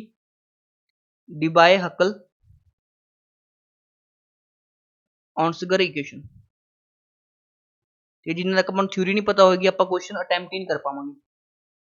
ਠੀਕ ਹੈ, ਡਿਬਾਈ-ਹਕਲ-ਔਨਸਗਰ ਇਕੁਏਸ਼ਨ ਕੀ ਐਕਸਪਲੇਨ ਕਰਦੀ ਹੈ, ਸਟਰੋਂਗ ਇਲੈਕਟ੍ਰੋਲਾਈਟਸ ਦਾ ਵੇਰੀਏਸ਼ਨ ਔਨ ਡਾਇਲੂਸ਼ਨ। ਠੀਕ ਹੈ, ਹੁਣ ਦੇਖੋ ਆਪਣੇ ਕੋਲ ਇੱਕ ਹੁੰਦੇ ਨੇ ਵੀਕ ਇਲੈਕਟ੍ਰੋਲਾਈਟ, ਮਤਲਬ ਜਿਹੜੇ ਥੋੜੇ ਬਹੁਤ ਡਿਸੋਸ਼ੀਏਟ ਹੁੰਦੇ ਨੇ ਆਇਨਸ ਤੇ। ਹੁਣ ਜਦੋਂ ਆਪਾਂ ਡਾਇਲੂਸ਼ਨ ਕਰਦੇ ਹਾਂ ਮਤਲਬ ਪਾਣੀ ਐਡ ਕਰ ਦਿਆਂਗੇ ਤਾਂ ਡਾਇਲੂਸ਼ਨ ਨਾਲ ਕੀ ਹੁੰਦਾ ਹੈਗਾ, ਆਪਣੇ ਕੋਲ ਉਹਨਾਂ ਦੇ ਅੰਦਰ ਫੋਰਸਸ ਕੀ ਹੁੰਦੇ ਨੇ, ਵੀਕ ਹੋ ਜਾਂਦੇ ਨੇ ਤੇ ਉਹ ਡਿਸੋਸ਼ੀਏਟ ਕਰ ਦਿੰਦੇ ਨੇ। ਠੀਕ ਹੈ ਨਾ, ਤਾਂ ਡਿਸੋਸ਼ੀਏਟ ਕਰ ਦੇਣਗੇ ਤਾਂ ਮੋਲਰ ਕੰਡਕਟਿਵਿਟੀ ਹੁੰਦੀ ਹੈ ਇਨਕਰੀਜ਼ ਹੋ ਜਾਂਦੀ ਹੈ। ਮੋਲਰ ਕੰਡਕਟਿਵਿਟੀ ਕੀ ਹੁੰਦੀ ਹੈਗੀ, ਇਨਕਰੀਜ਼ ਹੋ ਜਾਂਦੀ ਹੈਗੀ। ਤਾਂ ਇਹ ਵੀਕ ਇਲੈਕਟ੍ਰੋਲਾਈਟਸ ਦਾ ਕੇਸ ਸਿੰਪਲ ਹੈ। ਹੁਣ ਸਟਰੋਂਗ ਇਲੈਕਟ੍ਰੋਲਾਈਟ ਤਾਂ ਪਹਿਲਾਂ ਹੀ ਸਟਰੋਂਗ ਹੁੰਦੇ ਨੇ, ਮਤਲਬ ਉਹ ਤਾਂ ਕੰਪਲੀਟਲੀ ਆਇਨਸ ਚ ਪਹਿਲੀ ਬ੍ਰੇਕ ਹੁੰਦੇ ਨੇਗੇ। ਹੁਣ ਉਸ ਦਾ ਕੀ ਇਫੈਕਟ ਪਏਗਾ, ਠੀਕ ਹੈ, ਉਸ ਦਾ ਕੀ ਇਫੈਕਟ ਪਏਗਾ। ਠੀਕ ਹੈ, ਜਿਹੜੇ ਸਟਰੋਂਗ ਇਲੈਕਟ੍ਰੋਲਾਈਟ ਨੇ ਉਹ ਤਾਂ ਪਹਿਲਾਂ ਹੀ ਆਇਨਸ ਅੰਦਰ ਕੰਪਲੀਟਲੀ ਬ੍ਰੇਕ ਹੋ ਜਾਂਦੇ ਨੇ ਕਿਉਂਕਿ ਸਟਰੋਂਗ ਹੁੰਦੇ ਨੇ। ਇਲੈਕਟ੍ਰੋਲਾਈਟ ਦਾ ਮਤਲਬ ਹੁੰਦਾ ਜਿਹੜੇ ਆਇਨਸ ਬ੍ਰੇਕ ਹੋ ਜਾਣ, ਸਟਰੋਂਗ ਤਾਂ ਕੰਪਲੀਟਲੀ ਬ੍ਰੇਕ ਹੋ ਜਾਂਦੇ ਨੇ। ਕੀ ਫਿਰ ਡਾਇਲੂਸ਼ਨ ਦਾ ਉਹਨਾਂ ਤੇ ਕੋਈ ਇਫੈਕਟ ਪਏਗਾ, ਬਿਲਕੁਲ ਪਏਗਾ। ਠੀਕ ਹੈ, ਇਸੀ ਚੀਜ਼ ਨੂੰ ਸਟਰੋਂਗ ਇਲੈਕਟ੍ਰੋਲਾਈਟ ਤੇ ਕੀ ਇਫੈਕਟ ਪੈਂਦਾ ਹੈਗਾ ਡਾਇਲੂਸ਼ਨ ਦਾ, ਉਸ ਨੂੰ ਸਟੱਡੀ ਕੀਤਾ ਸੀਗਾ ਡਿਬਾਈ-ਹਕਲ-ਔਨਸਗਰ ਇਕੁਏਸ਼ਨ। ਠੀਕ ਹੈ, ਇੱਕ ਆਪਾਂ ਡਿਫਾਈਨ ਕਰਦੇ ਹਾਂ ਮੋਲਰ ਕੰਡਕਟੈਂਸ ਐਟ ਇਨਫਾਈਨਾਈਟ ਡਾਇਲੂਸ਼ਨ। ਠੀਕ ਹੈ, ਇਸ ਨੂੰ ਆਪਾਂ ਇਸ ਤਰ੍ਹਾਂ ਸ਼ੁਰੂ ਕਰ ਦਿੰਦੇ ਹਾਂ ਲੈਮਡਾ m ਇਨਫਾਈਨਾਈਟ, ਮਤਲਬ ਕਾਫੀ ਜ਼ਿਆਦਾ ਆਪਾਂ ਨੇ ਕੀ ਕਰਤਾ ਪਾਣੀ ਪਾਤਾ, ਉਸ ਤੋਂ ਬਾਅਦ ਡਾਇਲੂਸ਼ਨ ਦੇਖਦੇ ਹਾਂ। ਹੁਣ ਦੇਖੋ ਐਕਚੁਅਲ 'ਚ ਹੁੰਦਾ ਕੀ ਹੈਗਾ, ਆਪਣੇ ਕੋਲ ਦੋ ਤਰ੍ਹਾਂ ਦੀ ਫੋਰਸ ਹੁੰਦੇ ਨੇ। ਸਪੋਜ਼ ਕੋਈ ਇਲੈਕਟ੍ਰੋਲਾਈਟ ਹੈ, ਸਪੋਜ਼ ਮੇਰੇ ਕੋਲ HCl ਹੀ ਹੈ, ਠੀਕ ਹੈ, ਜਾਂ KCl ਲੈ ਲੈਣੇ ਆਪਾਂ। ਠੀਕ ਹੈ, ਸਟਰੋਂਗ ਇਲੈਕਟ੍ਰੋਲਾਈਟ ਹੈਗਾ। ਹੁਣ ਇਹ K ਪੋਜ਼ਿਟਿਵ ਤੇ Cl ਨੈਗੇਟਿਵ ਦੇ ਅੰਦਰ ਕੰਪਲੀਟਲੀ ਬ੍ਰੇਕ ਹੋ ਜਾਏਗਾ। ਠੀਕ ਹੈ, K ਪੋਜ਼ਿਟਿਵ ਤੇ Cl ਨੈਗੇਟਿਵ ਦੇ ਅੰਦਰ ਕੰਪਲੀਟਲੀ ਬ੍ਰੇਕ ਹੋ ਜਾਏਗਾ, ਮਤਲਬ ਇਹ ਕਿ ਇੱਕ ਸਟਰੋਂਗ ਇਲੈਕਟ੍ਰੋਲਾਈਟ ਹੈ। ਹੁਣ ਜਿਸ 'ਚ ਪਾਣੀ ਪਾਵਾਂਗੇ ਤਾਂ ਫਿਰ ਵੀ ਇਸਦੀ ਮੋਲਰ ਕੰਡਕਟੈਂਸ ਇੰਕਰੀਜ਼ ਹੁੰਦੀ ਹੈ। ਉਸ ਨੂੰ ਕਿਸ ਨੇ ਐਕਸਪਲੇਨ ਕੀਤਾ ਸੀਗਾ ਡਿਬਾਈ-ਹਕਲ-ਔਨਸਗਰ ਇਕੁਏਸ਼ਨ ਨੇ। ਠੀਕ ਹੈ, ਦੋ ਤਰ੍ਹਾਂ ਦੇ ਇਫੈਕਟ ਹੁੰਦੇ ਨੇ, ਇੱਕ ਹੁੰਦੇ ਨੇ ਆਪਣੇ ਕੋਲ ਅਸਿਮੈਟ੍ਰਿਕ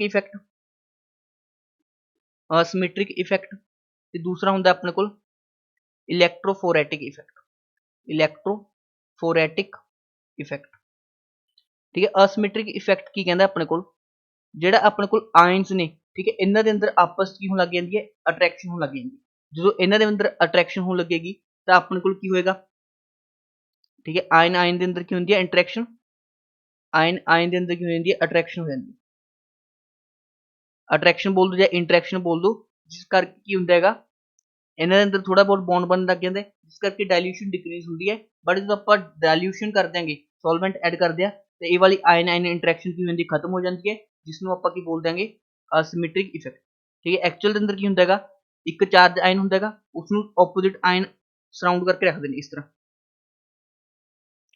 ਠੀਕ ਹੈ, ਚਾਰੇ ਤਰਫ ਤੋਂ ਬੈਲੈਂਸ ਫੋਰਸ ਲੱਗ ਰਿਹਾ ਤਾਂ ਐਫ ਨੈਟ ਕਿੰਨਾ ਹੁੰਦਾ ਹੈਗਾ, 0 ਹੁੰਦਾ ਹੈ। ਬਟ ਜਦੋਂ ਆਪਾਂ ਇਲੈਕਟ੍ਰਿਸਿਟੀ ਅਪਲਾਈ ਕਰ ਦਿਆਂਗੇ ਤਾਂ ਜਿਹੜੇ ਇਹ ਨੈਗੇਟਿਵ ਚਾਰਜ ਨੇ ਇਹਨਾਂ ਦਾ ਸਰਾਊਂਡਿੰਗ ਇਸ ਤਰ੍ਹਾਂ ਵਿਗੜ ਜਾਂਦਾ ਹੈਗਾ। ਠੀਕ ਹੈ, ਮਤਲਬ ਸਫੈਰੀਕਲ ਨਾ ਰਹਿ ਕੇ ਤਾਂ ਇੱਕ ਨੈਟ ਫੋਰਸ ਲੱਗਦਾ ਹੈਗਾ। ਠੀਕ ਹੈ, ਐਫ ਨੈਟ ਕੀ ਲੱਗਦਾ ਹੈਗਾ, ਫੋਰਸ ਲੱਗਦਾ ਹੈਗਾ, ਜਿਸ ਕਰਕੇ ਕੰਡਕਟਿਵਿਟੀ ਕੀ ਹੁੰਦੀ ਹੈ डिक्रीज हो जाती है। ठीक है, मोलर कंडक्टिविटी की ਹੁੰਦੀ ਹੈ डिक्रीज ਹੁੰਦੀ है, बट ऑन डायल्यूशन ਇਹ ਵਾਲਾ ਫੈक्टर ਕੀ ਹੋ ਜਾਂਦਾ ਖਤਮ ਹੋ ਜਾਂਦਾ। ਤਾਂ ਇਸ ਨੂੰ ਆਪਾਂ ਬੋਲ ਦਿਆਂਗੇ ਅਸਿਮੈਟ੍ਰਿਕ ਇਫੈਕਟ। ਤੇ ਇਲੈਕਟ੍ਰੋਫੋਰੈਟਿਕ ਇਫੈਕਟ ਦੇ ਅੰਦਰ ਕੀ ਹੁੰਦਾ ਹੈਗਾ ਆਪਣੇ ਕੋਲ, ਜਿਹੜਾ ਆਪਣੇ ਕੋਲ ਇੱਕ ਆਇਨ ਹੈਗਾ ਤੇ ਦੂਸਰਾ ਸੋਲਵੈਂਟ ਹੈ। ਠੀਕ ਹੈ, ਆਇਨ ਤੇ ਸੋਲਵੈਂਟ ਦੇ ਅੰਦਰ ਕੀ ਹੁੰਦੀ ਹੈ ਇੰਟਰੈਕਸ਼ਨ ਹੁੰਦੀ ਹੈਗੀ, ਉਸ ਨੂੰ ਆਪਾਂ ਬੋਲਦੇ ਹਾਂ ਇਲੈਕਟ੍ਰੋਫੋਰੈਟਿਕ ਇਫੈਕਟ। ਦੋਹਾਂ ਫੈਕਟਰਸ ਦੇ ਕਾਰਨ ਕੀ ਹੁੰਦਾ ਕੰਡਕਟੈਂਸ ਡਿਕਰੀਜ਼ ਹੁੰਦੀ ਹੈ, ਜਿਸ ਦਾ ਆਪਾਂ ਫਾਰਮੂਲਾ ਡਿਸਕਸ ਕਰੀਏ लैम्डा m। ठीक है, मतलब dilution is equal to lambda at infinite dilution minus, ठीक है, asymmetric effect minus electrophoretic effect. मतलब जी कंडक्टेंस है मोलर कंडक्टेंस है वो की होंगी डिक्रीज हो जाती है due to asymmetric effect and electrophoretic effect. जब आप इन्हों कॉन्स्टेंट्स की गल करिए, ठीक है, इसका कॉन्स्टेंट होंगे ए, इसका कॉन्स्टेंट होंगे बी। जो आप डायल्यूशन करते हैं असिमेट्रिक इफेक्ट भी जीरो हो जाता है तो इलैक्ट्रोफोरेटिक इफेक्ट भी जीरो हो जाता है। तो लैम्डा एम किस कोल होंदा है, लैम्डा एम इनफाइनाइट दे कोल होंदा है, जिस करके कंडक्टिविटी की होंदी है इंक्रीज हो जाती है। ठीक है, जिसनों थ्योरी क्लीयर है, ठीक है, बाकी डिटेल च इसमें मैं नहीं पढ़ा रहा है। ठीक है, बाकी अपने इन्नी थ्योरी पढ़ ली कि आप क्वेश्चन कर लिए। ठीक है, according to Debye Hückel theory of strong electrolytes an ion moving in an ion of opposite sphere charge ion experience a drag. ठीक है, मतलब फोर्स एक्सपीरियंस करता है, इसनों आपां की बोल देंगे असिमेट्रिक इफेक्ट बोल देंगे। डिटेल के अंदर मैं तुहानूं दोहे इफेक्ट पढ़ा देने। ठीक है, due to ion ion interaction. ठीक है, नेक्स्ट क्वेश्चन। ठीक है, अपना कॉलर आ शुरू टू है, अपन इसका डाटा इतना इसका इतना इसका इतना अपन डिसोशिएट कर लेने।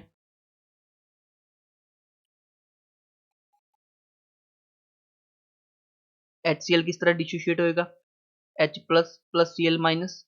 ठीक है, NaCl किस तरह डिसोशिएट होएगा, Na plus plus Cl minus. ਹੁਣ ਆਪਾਂ ਨੇ फाइंड किस लिए करना है CH3COOH। ठीक है, तो अपने को CH3CO नैगेटिव होना चाहिए प्लस H पॉजिटिव होना चाहिए।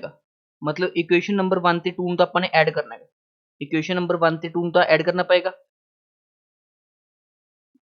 तो इक्वेशन नंबर 1 है, 2 है, 3 है। ठीक है, ऑब्वियस जी गल है CH3CO नैगेटिव चाहिए तो H पॉजिटिव चाहिए, तो 1 + 2 करना पएगा। ठीक है, तो थर्ड में की होना पएगा माइनस होना पएगा, ताकि अपने को की आएगी नैट रिएक्शन आएगी। तो आप देखो करो वैल्यू कैलकुलेट। ठीक है, CH3 पहले दोनों आप ऐड करना, मतलब 91 + 426 माइनस, ठीक है, थर्ड वैल्यू माइनस करना पएगा, डेट इज -126। तो इसमें आप सॉल्व करिए कितना आएगा 300 300 प्लस 91 391। ठीक है, ऑप्शन नंबर बी की हो जाना सी इसका करेक्ट हो जाना। ठीक है, the distance between atoms is expressed as angstrom. ठीक है, एंगस्ट्रॉम का कितना मतलब होता है 10⁻⁻10 मीटर। ठीक है, पिकोमीटर होता है 10⁻⁻12 मीटर, नैनोमीटर का होता है 10⁻⁻9 मीटर्स, तो फैमटोमीटर का होता है 10⁻⁻15 मीटर्स। ठीक है, उस तो एटोमीटर होता है, ठीक है, एटो 10⁻18 आप एटो बोल दें। ठीक है, ये भी क्वेश्चन इंपॉर्टेंट है। तो which of the following reaction lead to awarding the Nobel prize to E Rutherford in 1919। ठीक है, रदरफोर्ड का काम किसते सीगा प्रोटॉन ते, तो प्रोटॉन प्रोड्यूस होना चाहिए।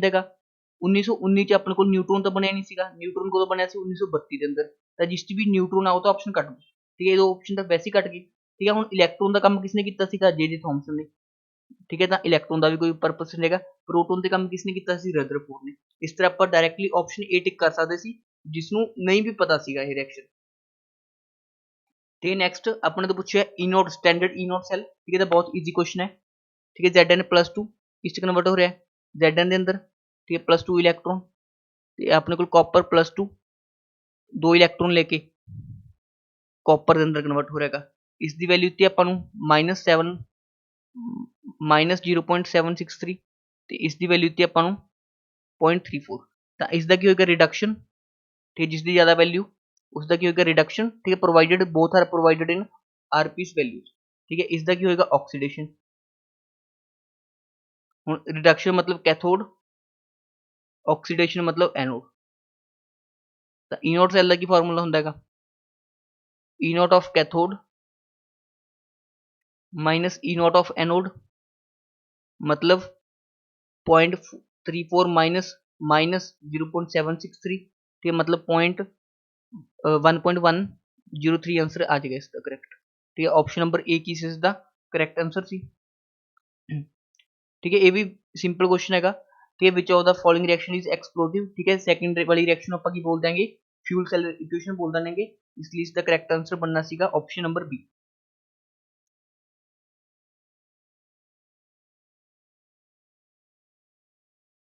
ठीक है, नैक्सट क्वेश्चन डिस्कस करते हैं।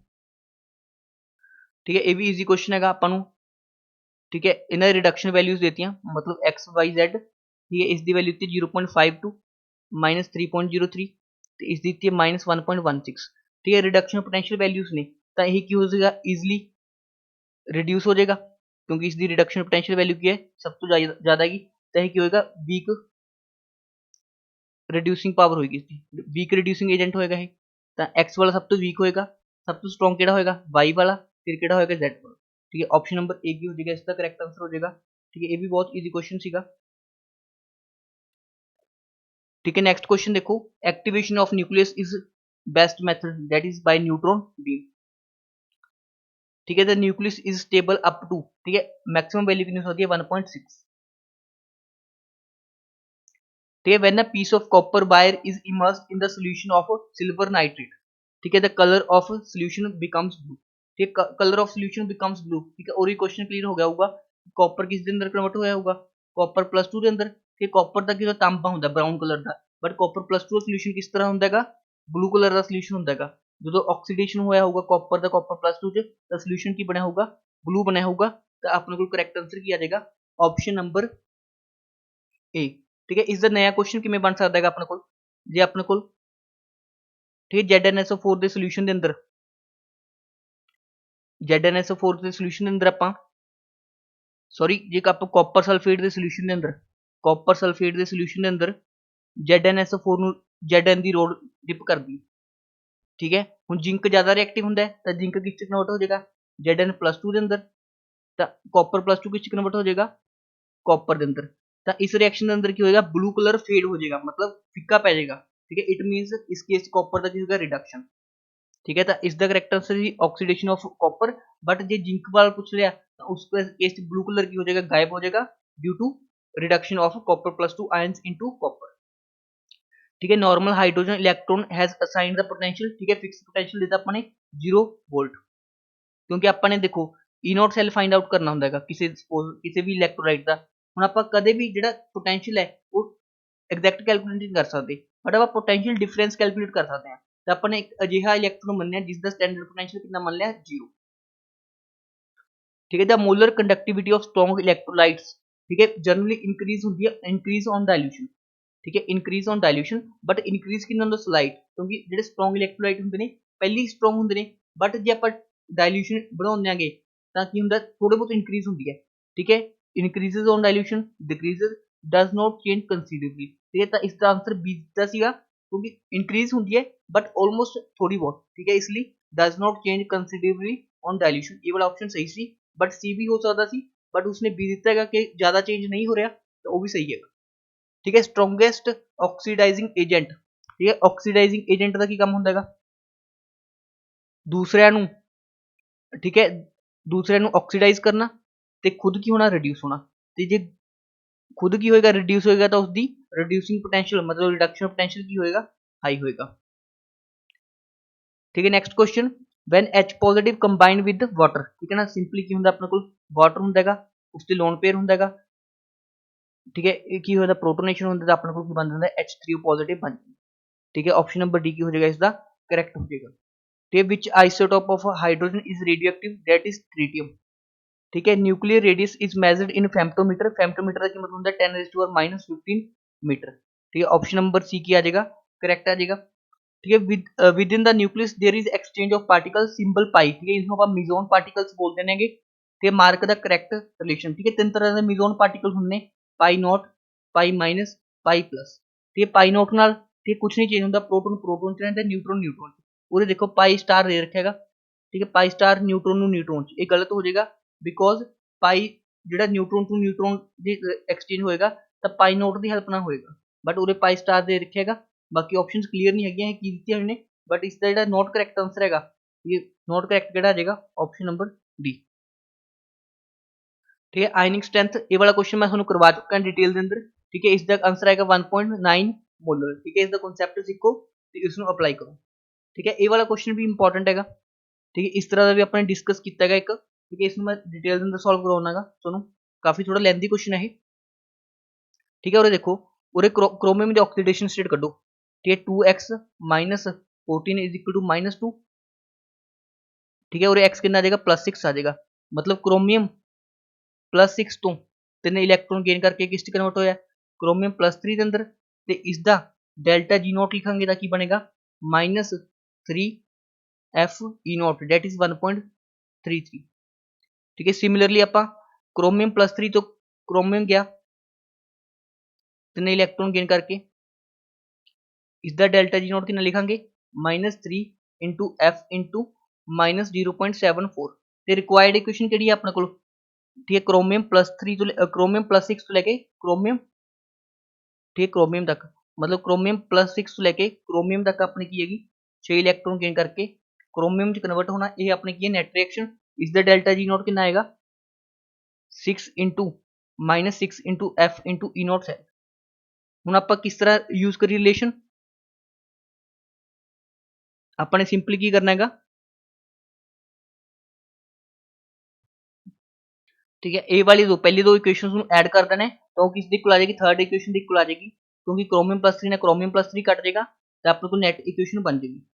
तो आप सिंपली की करना है, इसमें डेल्टा जी नॉट 1 मान लेना, इसमें डेल्टा जी नॉट 3 2 3, ठीक है। तो डेल्टा जी नॉट 3 किस दिक्कत आ जाएगा, delta G not 1 plus delta G not 2, ठीक है। तुझे वैल्यूज पुट करना है तो फाइनल आंसर सॉल्व करना है।